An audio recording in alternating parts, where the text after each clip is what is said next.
So hello and welcome to this another session of Ambassador Q&A on the topic of communication. So communication is key, how to maintain good relationship with your members and stay in touch with the HQ. That's the topic of today's session. The more you communicate with members before and after your events, the more engaged the community will be, the more attendees will join your events, and in turn spread the word about InterNations. On the other hand, staying in touch with your contact person at HQ, with your events team manager, helps us on the InterNations side, help us to support you better and guide you through your experiences in your ambassador role. So if you have any issues, concerns, if you have any questions, please inform us as they arise, because we are here to support you and can provide you with solutions that worked really well in other communities. And with no further ado, I would like to firstly introduce my helper today, Evgenia. She's the events team manager working with African and Oceanian communities. Hi, everybody. I will be here with you today to support you, to share my experiences. I've been working with InterNations for 2.5 years, and I really have collected some experience already from communication with my ambassadors. And of course, when we say that we would like to share some best practice from our communities near and far, we have also invited a guest speaker today, a very experienced ambassador who knows a lot about being a good communicator, Krobo Wakamo from Mexico City, all the way from Mexico City. Hi, Krobo. Hi, everybody. Like she said, I'm Krobo Wakoma. I'm one of the ambassadors, one of 4 ambassadors in Mexico City, and I look forward to participating and being of help in any way I can. Thank you, Krobo. And of course, you're all watching us, to all of you who are watching us online, if you do have any questions, just click on the little button on the top right corner next to the screen that you're viewing us right now. It says show chat. And here you can type in any questions you might have to Krobo, to Evgenia, to maybe me. And we'll make sure to address them in our session today. It's all about communication. So let's start, and let's start with the questions to Krobo as our expert today. And the first question from me will be, how do you usually communicate with the members? What tone, what manner of communication do you use when you are communicating with members of InterNations? All right, thank you, Kenya. I usually try to be genuinely empathetic. Most cases, when people communicate, is because they need your help, or they have a question, or need clarification on something. And issues usually vary from serious to trivial issues, but I try to put myself in their shoes, and it helps me genuinely respond without sounding condescending, angry, or disturbed. So as long as you seem happy to help, they usually are very grateful, and I think it usually works out both ways. Great, thank you so much. You've been an ambassador already for, I guess, 2 years, since August 2015, I guess. How do you establish long-term relationships with the members? What do you do to keep the contact with the members, to stay in touch? This is very subjective. Establishing long-term relationships, in my opinion, depends on the members, because as an ambassador, you get to meet so many people, and that is the truth. It's hard to keep track of how many people and sometimes the names. So you will instinctively like some people, and in reality, some others not so much. However, regardless of your feelings, you have to treat everyone with respect and treat them equally. And you have to treat them in a way that they feel they can approach you. Some will try to become closer friends, and it is your prerogative to make friends or not, but you should keep an open line of communication. That's the most important thing, in my opinion. The way to keep that going on, is to extend the relationship, is to keep an open line of communication. They should always feel that they can approach you. I think it's great that you mentioned it. The key to establishing long-term relationships is being really approachable. It's always like it's being ready to respond to every message, to every request. It's being ready to support when you can, and it's really great when members feel that they have the ambassador who is there for them. And of course, picking up the InterNations motto: nobody stands alone, right? Yes. Exactly. Yeah, and also always staying in touch, always back and forth, adding contacts, communicating is key for long-term relationships. I completely agree. Going a little bit more into detail, what sections of the website do you use to engage the members more, to stay in touch with them, to share the information with them? Okay, I personally use the ambassador dashboard to message attendees and registries. So that it depends on those who sign up for events and all that, because not every person who registers actually attends. So I use that to communicate with them. But personally, outside events, I prefer to use, not to use actually open forums like my wall or the forum itself or the comment section, unless it is something I would want everyone to know in that situation. Most times when people comment on personal issues on the event page, I reply that they should check their private message for several reasons. One, if it is sensitive, I respect their privacy. And two, if it is controversial, it allows me to delete the chain without ignoring their concern, so we can have a continuous conversation in the private message. And then also it allows the other readers who see the message see that I did not ignore it. I didn't ignore the message. I responded that go to your private message, so they feel okay, so you can say what you want and it continues. So I personally prefer the private messages because it gives a sense of inclusiveness and respect. That's great tip, and it's great. It's just great way of communication. You mentioned message attendees. You can use it actually really often. For example, if you have some changes with your event, you can communicate it to your attendees via this function. It's always great if you publish the event to check the comments under the event, also before and after the event, and just check what the members are discussing there. It's great way to stay in touch with them and to share some details about your upcoming event. And what's also great, you mentioned about the forum, it's great to like always monitor it a little bit to see what's going on there, because of course then the members will feel your presence and will feel that you care. It's up to you whether you want to comment on the forum or you want to like communicate in private messages. I think your way of communication is great because then members really feel this personal touch. However, it's always important to remember that you are the face of InterNations, and whatever you write, whatever you comment, whatever you communicate, is basically the communication of someone who represents InterNations. So really respectful, friendly manner is really appreciated, no matter what's going on. Yes. Probably some more details on how you communicate with the members before and after the event. What would you share with them? What would you tell them? Okay, like going into what I basically tell them, it depends on what they're asking. Like, I don't know, for example, sometimes they ask questions that are directly answered on the description, but you will find that a lot of people don't read the descriptions of the events, for example. And yes, they tend to ask you something that is already right there. And sometimes they do ask you questions that maybe you don't expect, and it gives you a chance to respond to that. So, and if you don't respond, sometimes people feel insulted. They feel insulted and they tend to say, okay, this person is rude, I'm going to boycott. And you never know who knows each other. They might spread the word among themselves.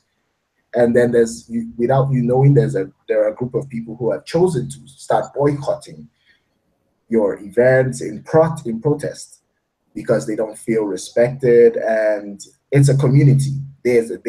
You bring people from all over, and they form their own community among themselves outside the platform.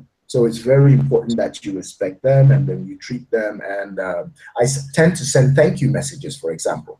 After each event, I send a thank you message for coming. If somebody stood out, did something out of their way, I try to make reference to that. And like you said, if there are changes that come prior to an event or something, maybe even an address, you never know, things have gone wrong. A short anecdote, my very second event, when I still wasn't too secure, the place got shut down by the government the day before my event. Wow. So yes, I coincidentally just went there because I wasn't sure, just to check, and it was closed down, and the owners had no idea. So we had to look for a place short notice, and the owners were able to find a substitute location. So I was able to send the message, people showed up, and I think it was a success, at least in my mind. Oh, that's really a great point. And actually, it's really, I really loved your point about that members actually don't really read the information sometimes. That's true, because they don't like reading long text, and sometimes they need a person to tell them what's going to happen. And it's really great also that you mentioned that people can sometimes perceive silence as something really rude and unpleasant, and then they will feel that you are ignoring them, and they might not come to your events if it happens. So it's really great to always stay in touch and to always support the members and communicate with them. I think what works well in for some ambassadors that I've talked to is to put the crucial information talking about the event description at the beginning of the event description. So whenever you have anything concerning payments or some extra offers, or if there are any time constraints or anything, put this information right in front. So then the chances that people read it are a bit higher. Yeah, that's true. And always messaging attendees before the event with like mentioning some very important points is also important, because then they will probably not read the description very thoroughly, but they will still have in mind what is going to happen. Exactly. Yeah, great ideas. Thank you so much for sharing them. Next question from me. How do you react to private messages or comments under the event when they're positive and when they're negative? What would you do in both cases? Okay, positive is always more than welcome. I just have to add, because yes, it's not for me, although makes me feel good, but it's more about the other people. The more people see positive messages, the more they're encouraged to be a part of it. But also the negative messages can be used to your advantage. I, for one, always address them. If it's a toxic message, because some people are just angry for personal reasons, and then they come out, or maybe they've been to the place, they had a bad experience, and then they just come and try to poison the water, I try to move it to a private message.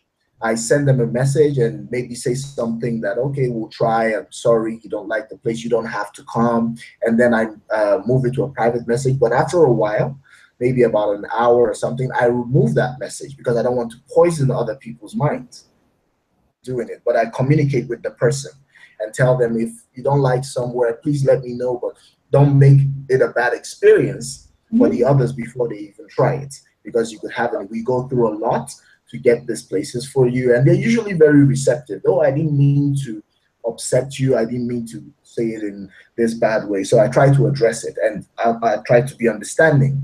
And if it's an attack on my person, I politely respond, which hasn't happened, but I'm sure it will happen one day. I leave it there for all to see. And it is left there as not what to do, because you find that most members in the community who've met you will come and say, I don't know why this person said this, I think it's inappropriate. Some people even come to your defense. But if it becomes a chain, I also delete it, so the conversation kind of stops. Totally. But yes, but I try to respond to everything. Yeah, it's actually like also really great point about, first of all, being always polite, staying always calm, and never just go on the same level when it's a negative message as well. Always supporting positive messages. It's great. It's great. Always also showing members that you really enjoy receiving these messages. Always responding. And with the negative messages, you're right. Don't go too much into discussion, especially when it's open discussion, when it's somewhere under the event or in the forums. It's better to stop it at the very beginning in a very polite way and continue either in the private messages or just try to even close the discussion. And if the members really have some serious complaints, they can always contact us. We have a member relations team. They always communicate with the members. They always address all their issues. So if you feel like you don't know what to respond, always know that there is headquarters behind you and that we are actually taking care of the questions that members have. And just to add on that, talking about dealing with negative comments, dealing with some challenging feedback or some things that are not entirely positive, we do have quite an informative Q&A session recorded, and you can find it under InterNations Academy YouTube channel. It's the session on dealing with complaints from members and from attendees. So if you want to know more about this and about different strategies that our guest speaker, also Ambassador Kishi, was introducing and discussing, please check out this video. Yeah. I think I want to add something before we move further. There's also a very common thing. In events, people who can't attend tend to say, oh, I'm so sorry, I'm busy. And a lot of ambassadors tend to ignore these messages because they're not coming. Okay, yes, but it's not. I think we should address them. Sometimes some of them are just, oh, I'm sorry, I can't make it. You say, okay, next time. Hopefully you can make it next time. Make them feel like they are not being ignored. Yes. Because some people on my wall, my latest event, which is for this Saturday, somebody said, oh, I had a surgery and I wish I would come to that in a heartbeat. It's going to be impolite for me not to say something. So I have to let her know that, first of all, we wish you a speedy recovery. And the next time we're doing something, like, definitely please check out, keep watching, and you can always make it to the next event. So they don't feel ignored. They don't feel like, okay, they just want a crowd or something. Yeah, so they feel like it's part of a community. Yeah, it's amazing. It's like something that's really important to keep in mind. We've got a question from an ambassador who is watching us. It's the new ambassador in Vienna, and she's very excited about her first event, first official event that she's organizing on Monday. And she is asking, what would you recommend to them as a new team to do before their first event and after their event? Okay. As your first event is always it's nerve-wracking. I just have to point it out. After a while, you get used to it. You know, some things won't always go as you planned, but as long as you're prepared, prepare for the worst. Like I said, my very second event, the place got shut down, and I was like, okay, this is not a good sign. But it turned out it was one of my best events till date. So cross all your T's, anticipate. You're in a good generation now. You don't have to print out paper. You have the app, so it makes things easier and a little more fluid. So just have all your tools ready. Anticipate that some people are going to be happy, some people are not going to be happy, but as long as you have a good venue, you welcome people, you make them feel at home. If they talk to the manager, let them know that this is probably your first event and all the support you can get. And afterward, I assure you it's going to be a success because you have tools that are. And afterward, you should do what I do. This is what I do. I always send thank you for coming. Thank you for supporting me in my first event. So people feel like, okay, so let's go to the next one. They feel a bond with you, and they feel as part of that group that made yours a success. So good luck, and I believe you're going to do very well. You actually anticipated Alejandra's question about what to do, like whether to send a thank you message to the attendees after the event. But she's also interested, what if something went wrong? What if she is not happy with something at the event? Should she communicate it to the members? Should she get the support from the community after the event? Should she address it and ask for probably some feedback, for some tips how to make the next events better? It depends on what goes wrong. I, as part of my thank you message, always mention that I would always like feedback. And people are very open. If you could do this different next time and blah, blah, blah. And I tell them, okay, I'll take that into consideration and so on. And if something has to do with what the members did, if you know who the member is, you can talk to them directly. Also talk directly to your manager. And they should be able to give you tips on the, like it was difficult, something you can handle. Talk to your manager first and they will guide you on the best approach. I think we just lost you for the last sentence. Could you please repeat? I think we lost the connection. Oh, sorry. All right, so what I was saying is that it depends on what actually happens. If it's something specific from a particular member, then you should tell your manager before you address the person, and then maybe they can communicate with the person on your behalf, or they tell you what to say and guide you, because sometimes there are things that you can't anticipate. If it's something that I usually ask for feedback based on what's and people are always very generous with their commentaries and their criticism. So you should be open to criticism and take it with stride and see what you could have changed and what you can do better. And it will keep making, as long as they feel that you're taking into account their considerations, they will always be welcome. They'll come and tell you sometimes, oh, I'm the one who commented, and thank you for taking my consideration and blah, blah, blah. So it's always important.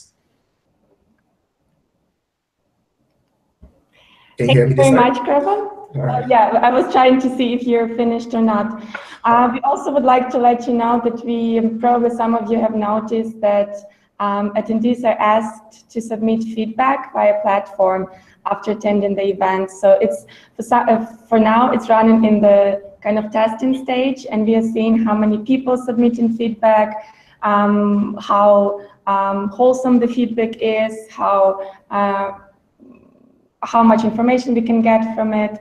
And once we have that test done, then we can, of course, communicate back to you, to our ambassadors, all the numbers and everything, all the data that we have for each event specifically. But for now, if you want to get more information regarding the ratings for your events, get in touch with your contact person, and they will be able to give you all the data for now. But we are working on other solutions to provide you a much better support. Yeah. Yeah, and Krobo, great comment.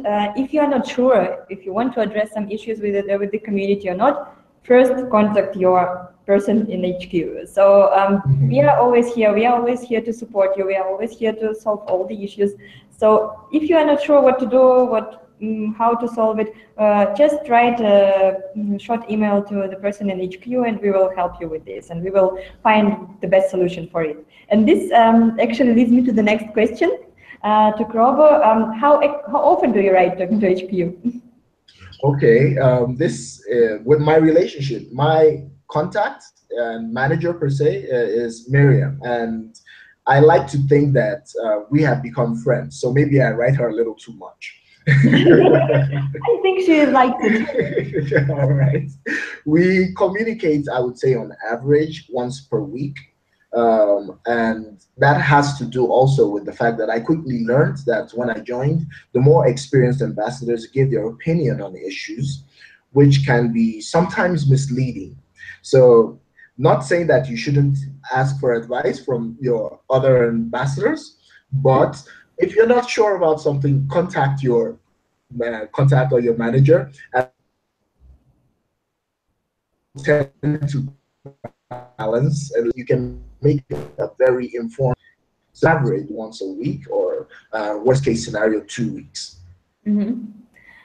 Yeah, it's great. We really appreciate our ambassadors' emails. We really love them. We are looking forward to them, and we really like to know what's going on in your communities. And we like to know what's going on before the events, what's going on after the events. So always, whenever you have any questions, any issues, don't hesitate to write to us. We will most probably find the solution together with you.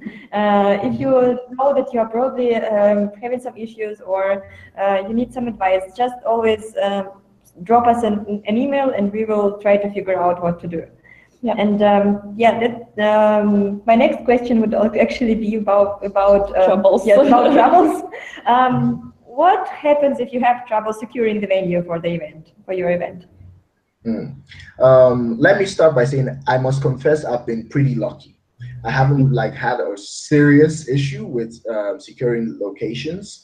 And if you have your events, especially for the new ambassadors, you see that you basically inform your contact, the name of the contact and the venue and so on. So I guess there's an archive. I think I should take advantage of asking for the venues of the previous ambassadors and their contacts. So maybe those ones are still available and they've had good experiences. However, I really also experiment with venues and different types of events. So I haven't had any real difficulty, but at the same time, I expect that one of my experiments might go wrong one of these days. So I might need to ask from my contacts if you have anywhere, an emergency place or somewhere that we haven't used that was very popular with a prior ambassador. So you should take advantage if you run into some kind of obstacle. Yeah.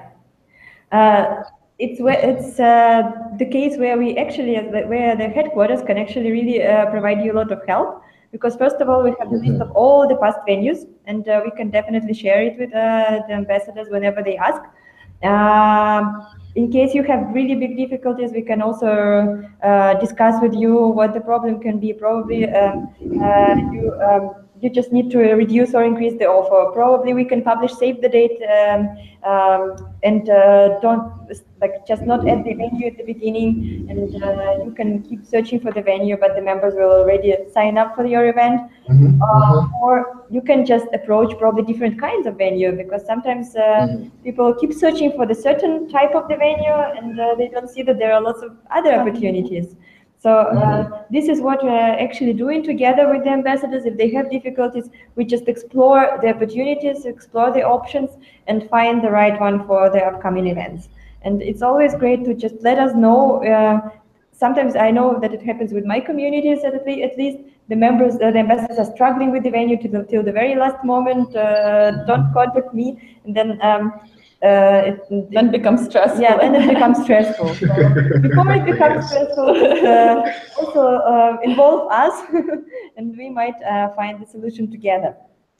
And I just wanted to remind you guys who are watching us online, please make sure before we go to our final points, make sure you ask your question in the live chat. Just we have this amazing ambassador here with us, Krobo from Mexico City, who's been ambassador since August 2015. So he has collected lots and lots of experience of being an excellent communicator in his role. So please make sure to take this opportunity and pick his brain a little bit. Yeah, and I should say I'm running out of questions, so it's your last chance. What would you do if you personally could not host the event? You would be busy on vacation, or you just cannot for some reason. Life happens. Yes, life does happen, right? All right. I would say I've had only one event where, because we distribute the timing among ourselves, among the ambassadors here, and it fell in a period where I had to travel for vacation. And it was very, very important that I took that vacation. So I was able to find one of the other ambassadors to assist me in hosting the event. What I must say is that the most important thing is that I let my contact know every step of the way, and I let my contact know which ambassador I felt would be best to assist me, and before I even approached the ambassador, and the ambassador agreed. And the most important thing after that is making sure everything is taken care of. That you have the list of volunteers if you need some, if there's somebody going to be taking, let's say, the membership cover and all that, you have all that taken care of. So you don't leave anything as work for the other ambassador, because if you do that in the future, they probably wouldn't want to take that responsibility. They also have lives. So it went very well, and the ambassador said, anytime you need my help, please let me know and all that. So I usually tend to go to the ambassadors first. I haven't had the need to for someone else to fill in, but I'm sure I have a small community. Even some of the consuls will be more than willing to help. But first of all, I need to run it by my contact. My contact says it's okay. Then I give the person the green light. Yeah, it's great. It's super important. So first thing that I would recommend, whenever you find out you cannot host an event, let us know. Then we can discuss the options. If you have co-ambassadors, we could ask around in your team and see who could take over. Probably if you are traveling, you have already organized the event, then it's easier. Then probably someone else could just host the event. If at some point you cannot organize the event, then we will just work with your co-ambassadors and find the solution for this month. Also, if we know in advance, and if you don't have any co-ambassadors or they are not in town as well, or they're also busy for this month, we could, as you mentioned, ask consuls, or we could start searching for the backup host. But the earlier you let us know, the easier for us it is to find the solution, and the more probably the event will take place. And it's really important to just really drop us a message, send us an email, and tell us in advance. Yeah, so that's it from my side, guys. Very last chance to ask any questions. Yeah, and from my side, I would like to ask Krobo, what would be your top tip of being a good communicator in your role as an ambassador? Oh, that's, I think it has to do with, think of it as being a diplomat, because there's a reason why we use terms like ambassador, consuls, because you're basically being a diplomat. You're not being paid and you're not getting diplomatic salary, and you don't have like diplomatic immunity. Don't confuse the two. However, think of it as a way of bringing peace, bringing joy and bringing peace, finding a way to bring solutions rather than escalating conflict. So communication is key to that. Always find a way to diffuse rather than escalate. Wonderful. I don't have anything to add. Evgenia? Well, from my side, I should say always keep in mind our main principle: nobody stands alone. It means that you don't stay alone as ambassador, because we are always here to support you. We are always here to lend you a helping hand. And also keep in mind the same principle when you are communicating with the members. Give them this feeling that they don't stand alone, that they always receive your support, your help, your presence, and the more they feel it, the more likely they will come to your events and enjoy communication with you at your events. Okay, thank you, Evgenia, and thank you, Krobo, for joining us. We really appreciate it. My pleasure. It was really a very nice session. Thank you so much. And thank you guys for watching us. Stay tuned for the invitation to our next Ambassador Q&A session next month. Bye-bye. Thank you, and let me give a special thank you before you go. Let me give a special thank you to all the contacts and the managers. You guys are doing a great job. I appreciate it. You guys are always there for me, at least, so I can speak for myself. And I hope that the other ambassadors have the same experience. Thank you so much. Thank you, Krobo. Warms our hearts. And it's really great to have such ambassadors as you. Okay, bye-bye. Thank you. Bye.